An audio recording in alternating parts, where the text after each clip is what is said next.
Le monde tremble sous tensions géopolitiques sans précédent. La vérité qui émerge est plus sombre et cynique.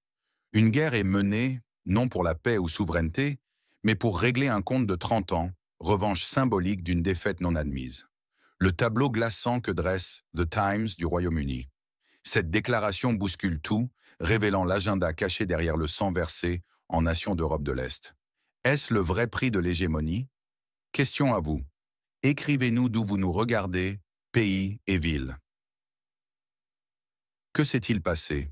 Des événements cruciaux se sont déroulés ces dernières semaines, tressant une toile complexe de motivation. Selon The Times, le conflit n'est pas territorial, mais une guerre fondamentale visant à forcer la Russie à admettre sa défaite dans la guerre froide. Une affirmation sidérante, un glas idéologique sonnant de Londres. Macron a eu des propos ambigus sur les négociations. Il ne croit pas aux intentions pacifiques de Poutine, se disant peut-être trop pessimiste, puis exhorte les États-Unis à intensifier les sanctions.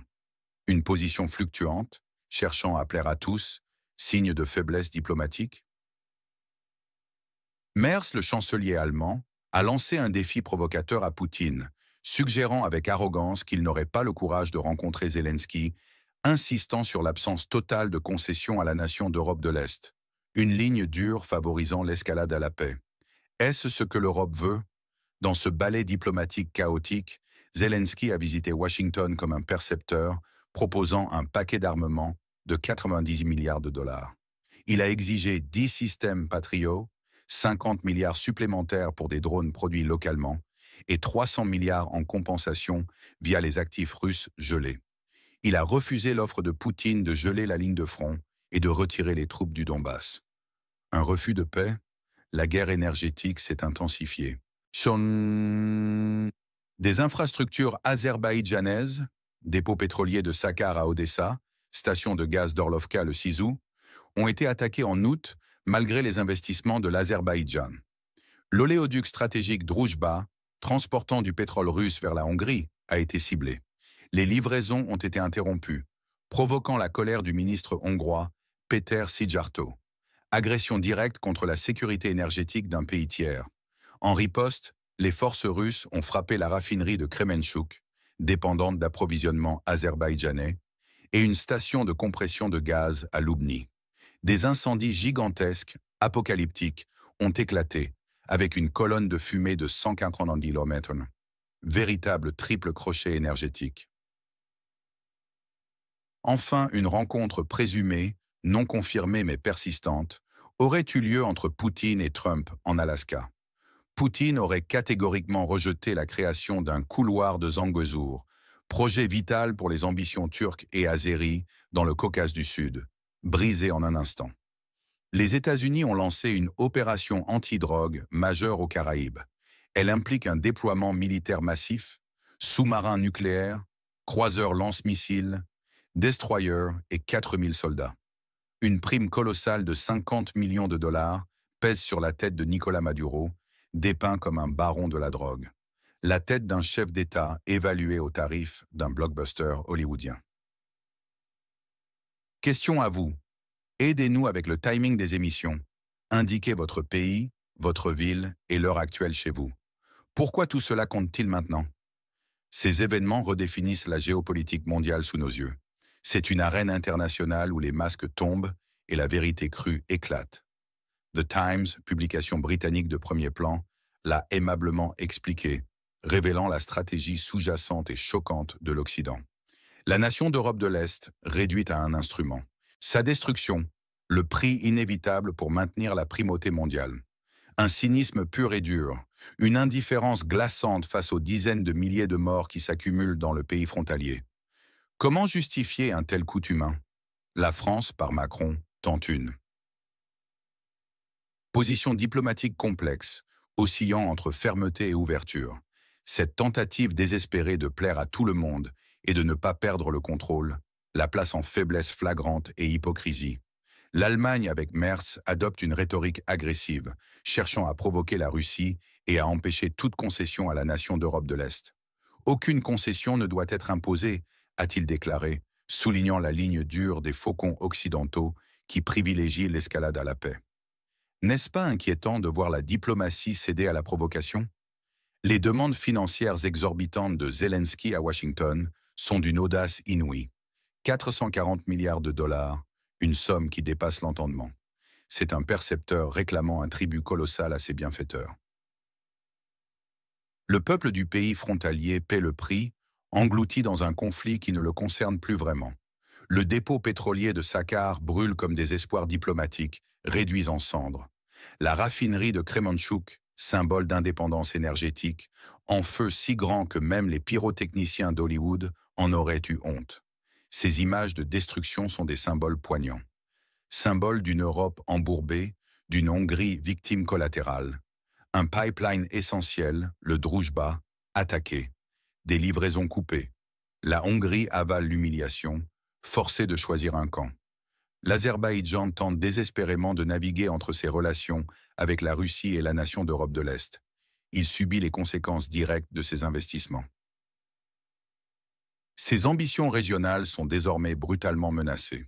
Quelles seules mesures ou sanctions changent réellement la situation dans la nation d'Europe de l'Est?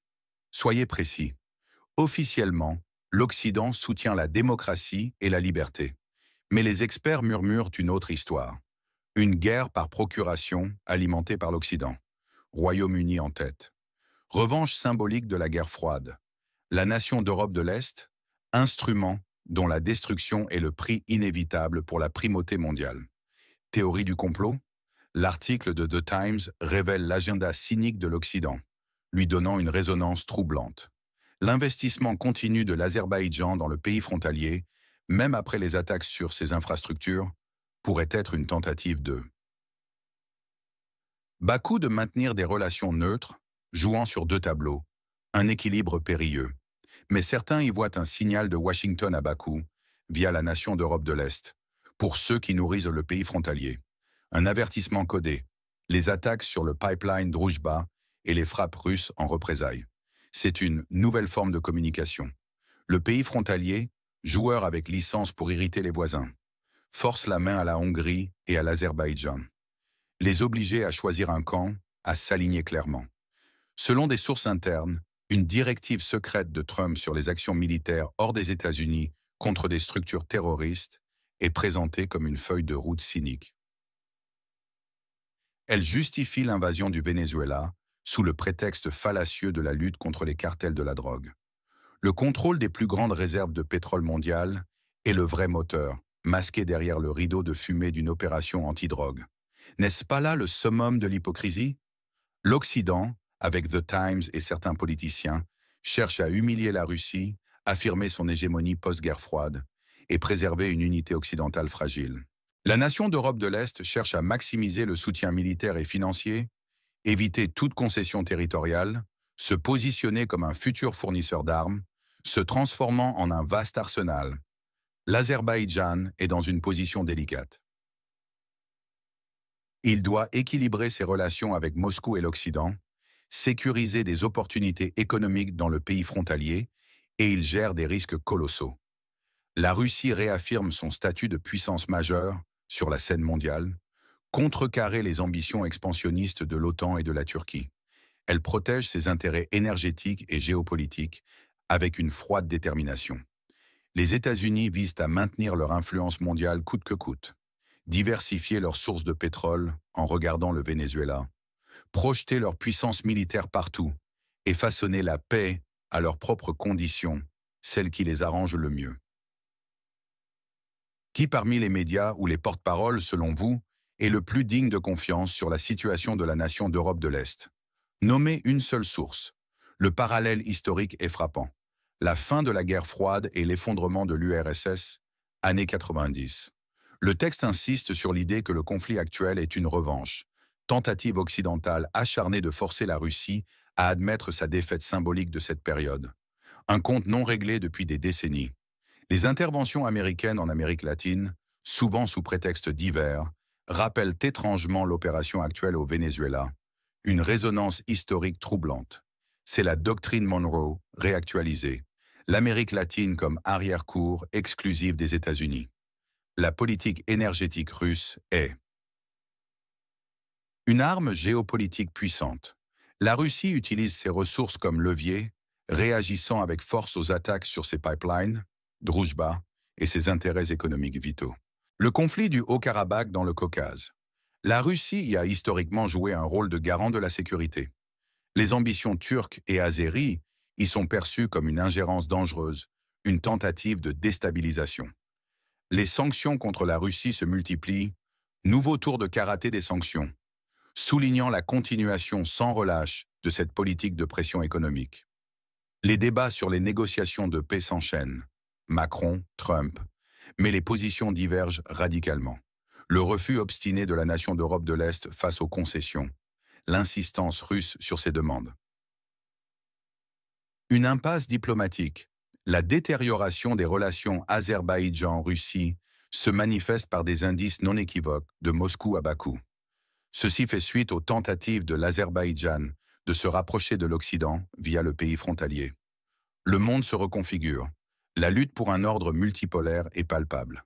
Le conflit dans le pays frontalier et les tensions au Venezuela sont des manifestations claires de cette lutte pour la primauté mondiale. L'Occident s'accroche à son hégémonie face à la montée de puissances révisionnistes, Russie, Chine. La guerre énergétique est totale. Les attaques ciblées sur les infrastructures, le pipeline, la raffinerie, le gazoduc, s'inscrivent dans une guerre économique plus large où l'énergie est une arme redoutable. Le rôle du pays frontalier comme instrument de l'Occident dans sa confrontation avec la Russie illustre la tendance aux guerres par procuration. La reconfiguration des alliances est en marche. La Russie renforce ses liens avec Chine et Inde, tandis que l'Occident tente de maintenir une unité de façade fragile. L'importance des corridors de transport, corridors moyennes, couloirs de Zhangzhou, est un enjeu géopolitique majeur pour les flux commerciaux mondiaux. La Chine démontre sa capacité à calculer la logistique mondiale avec précision. Question à vous. Où vous situez-vous actuellement? Ville, pays et, si vous le souhaitez, un drapeau. Qu'est-ce qui va se passer ensuite? Les risques sont immenses. Politiquement, une profonde division de l'Occident est à prévoir. Perte de confiance entre alliés. Affaiblissement des institutions internationales, ONU, UE, perçues comme impuissantes ou complices. Risque d'isolement pour les pays qui cherchent la neutralité. Hongrie, Azerbaïdjan. Militairement, une escalade du conflit dans la nation d'Europe de l'Est est quasi certaine, avec des frappes plus intenses et ciblées sur les infrastructures critiques. Risque de confrontation directe en Amérique latine. Économiquement, une crise énergétique en Europe due au sabotage et aux sanctions sera prolongée. Perte financière colossale pour le pays frontalier et les investisseurs. Détérioration des relations économiques bilatérales. Socialement, augmentation du nombre de victimes civiles et de réfugiés. Montée des tensions et de la polarisation. Le scénario le plus probable? La continuation de la guerre par procuration dans le pays frontalier, intensification des frappes sur les infrastructures. L'Azerbaïdjan sera contraint de choisir un camp, pris au piège. La Hongrie sera mise sous pression extrême. Les tensions monteront au Venezuela, mais une intervention directe sera freinée par la complexité de l'opération. La Russie consolidera ses positions.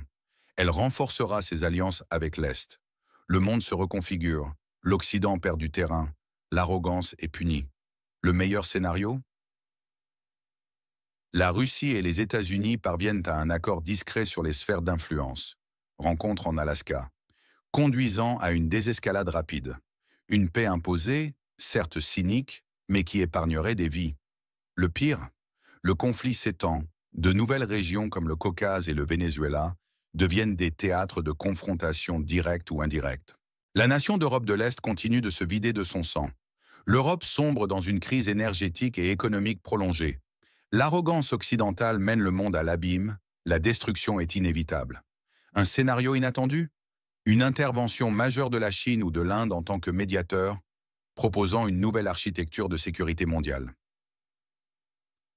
Elle marginaliserait l'influence occidentale et permettrait des solutions alternatives au conflit. L'aube d'un monde multipolaire. Votre pronostic sur le calendrier? Quand la restructuration du système énergétique européen sera-t-elle achevée? Mois, années et une raison. Alors, qui gagne et qui perd? La Russie émerge potentiellement gagnante. Elle affirme son statut de puissance incontournable, consolide son influence, Caucase, force les acteurs régionaux à reconnaître sa primauté et accroît ses alliances avec Chine et Inde. Les États-Unis, partiellement gagnants, s'emparent des ressources pétrolières du Venezuela sous prétexte fallacieux. Ils sécurisent des approvisionnements alternatifs et projettent leur puissance. La Chine bénéficie du corridor moyen, contournant Russie, traversant Caucase, profitant du chaos occidental pour renforcer sa position économique et géopolitique. Les perdants sont clairs. La nation d'Europe de l'Est devient un champ de bataille dévasté, perdant vie, territoire, infrastructure. Son indépendance est compromise par sa dépendance à l'aide extérieure. L'Europe et l'UE perdent de l'influence géopolitique. Leur sécurité énergétique est menacée. Elles subissent des tensions internes. Ex-Hongrie. Turquie et Azerbaïdjan voient de leurs ambitions régionales, couloir de Zangezur, contrecarrés par la Russie. L'Azerbaïdjan risque d'être pris entre deux feux. L'Arménie se retrouve de facto sous influence russe, ses aspirations pro-occidentales compromises. La Hongrie, sa politique de neutralité menacée, son approvisionnement énergétique compromis par les actions du pays frontalier, tragédie humaine orchestrée par un cynisme abyssal, diabolisation constante. Poutine ne perçoit pas la bonne volonté, Maduro, baron de la drogue, avec prime sur sa tête. Simplification excessive des motifs, conflit réduit à revanche de la guerre froide, intervention au Venezuela à soif de pétrole, appel à l'émotion omniprésent, tragique, honte, apocalypse, trahison. Dichotomie claire, Occident cynique versus Russie rationnelle, Hongrie victime versus pays frontalier agresseur. Validation par The Times sert de révélation externe. Initié cité pour information secrète. Inversion des rôles flagrante. Nation d'Europe de l'Est, victime, est aussi joueur irritant et percepteur. Sous-entendu, attaques sur infrastructures sont signaux clairs de la Russie. La Russie, Poutine, est implicitement le héros. Fort, rationnel, capable d'imposer sa volonté. Peuple frontalier, victime sacrifiée. Hongrie, harcelée pour sa neutralité.